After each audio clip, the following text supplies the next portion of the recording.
So it is the 4th of October 2024, DOW30 Review. Um, it's just starting here actually with the index itself.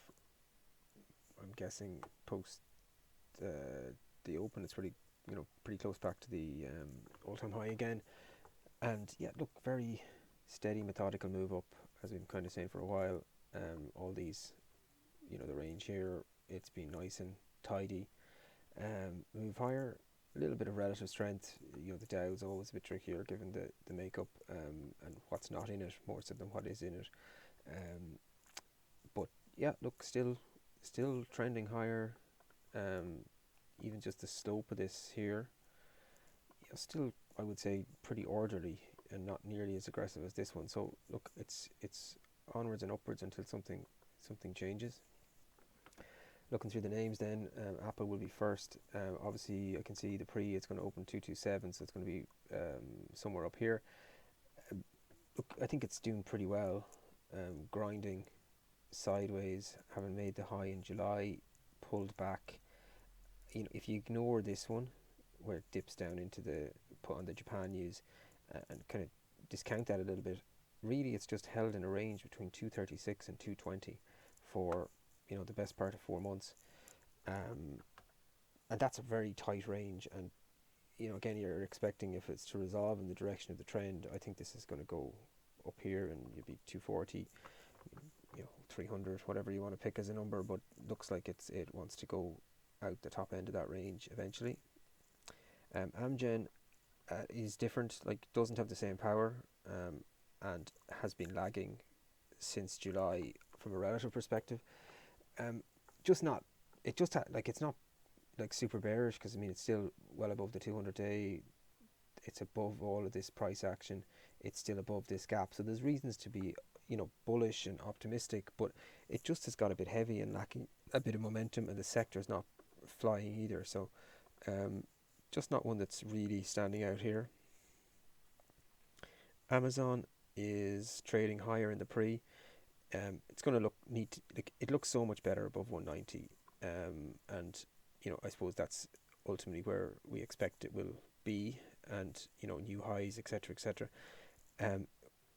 It's very extended clearly off this low of 80 from Q1 2023, but it's really just back to where it was in 2020. So actually, it's I don't think it's that extended at all. So it probably has more room maybe than lots of the other tech names. So I think it's definitely an interesting one through the remainder of the year.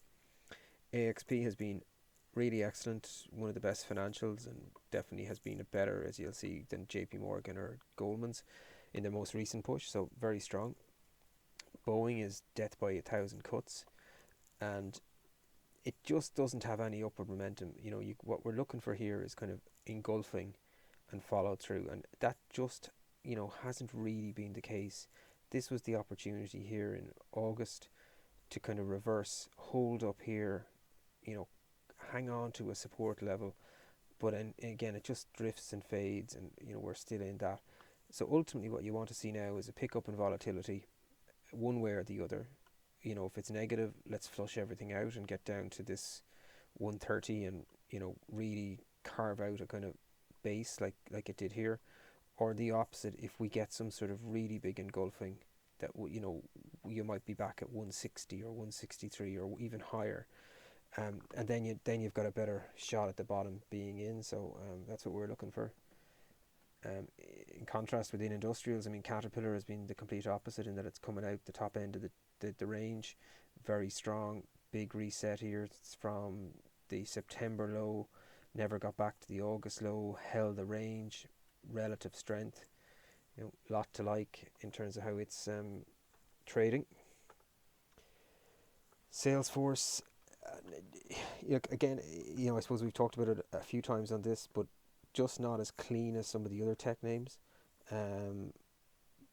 but still holding in this really big monster range, and this low here of 215, big reset off it, better short term. I suppose it's probably going to work back up here towards 305 now and some relative strength. And if it's up here, I think it's going to look a lot different. As I said, the only hesitation is it just hasn't been a clean name for quite a while, and that just makes it a little bit trickier to engage with. Cisco, fine, but and do nothing wrong, but just not exciting enough relative to some other options. Chevron, definitely interesting. I mean, I still think that this phase is a consolidation phase in a bigger trend. The relative drawdown is extreme from where it was here, um, and it again, like one or two others, looks a lot different if it's up here at 170 versus where it is today. Um, if things turn very bearish and we're below this range, then that's a different story.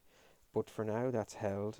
It's a very clear level, which that's kind of quite a few times now. It's been in there and reversed. So I would think that's higher until we get price action to the contrary. Disney is off lows, but is a mess and really difficult to pick a pattern here. Lots of false starts, gaps in the right way, gaps in the wrong way, and ultimately all we've been doing is kind of trading in this big long range. And again, just there are easier options just now as we see it. Dow, not much to say. There are stronger and more obvious names to go for. Goldman's is holding in this upper range. Big kind of breakout here, which it's acted very well since. The relative has drifted, but the sector hasn't been stellar. And I think it's pretty simple. Look, do you get up here above 530 and go? Does this range need to go for longer before you get that move? Or are we getting a leak lower from below 470? And I think it's just neutral until you really get some sort of decisive break, and it's probably a follow the break as opposed to anticipate, as we would see it now. Home Depot, very bullish, very strong, working through the levels into a really big area at 400. But look, if the market wants to go higher, it's likely to go with it.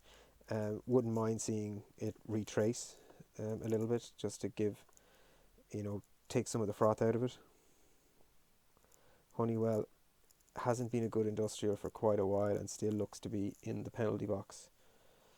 IBM has been excellent and still trending higher, just probably more advanced than we'd like. Intel, I would say a really big decision spot here. If you look at this rally attempt in the summer, where we got the pop out of this range and it looked like it would go, but it came back to the range right here and faded immediately, and look, that was really the tell that the problems weren't over. We are in almost the exact same spot here, and now it's a decision point. Are we back into this range? If it does, then I think it's very bearish, because whatever promise or hope there was here has faded once more and the recovery takes longer. Should we hold up here and we get some positive news flow, I think it'll work back up to this area. So I think it's a very interesting short-term one to track. J&J just ran out of steam up here. Big range. Not going to be a relative leader, but certainly not the worst name out there. JP Morgan is just a bit heavy. I doubt it in this type of market, but a bit of a head and shoulders type top, but not something we'd be putting a whole lot of focus on. And it's not actually perfect, so I don't think it's really that. But look, again, it's above the rising moving average. It's consolidating. There's no real aggressive selling pressure yet, and you have this 200 below that will be big support, so it doesn't look like it's going to fall apart. The relative here, however, is weak and doesn't look like it wants to lead us from a short-term perspective. Coca-Cola, excellent, but probably running out of gas here post a big move for a stock like it, and maybe just needs more time here before another move evolves.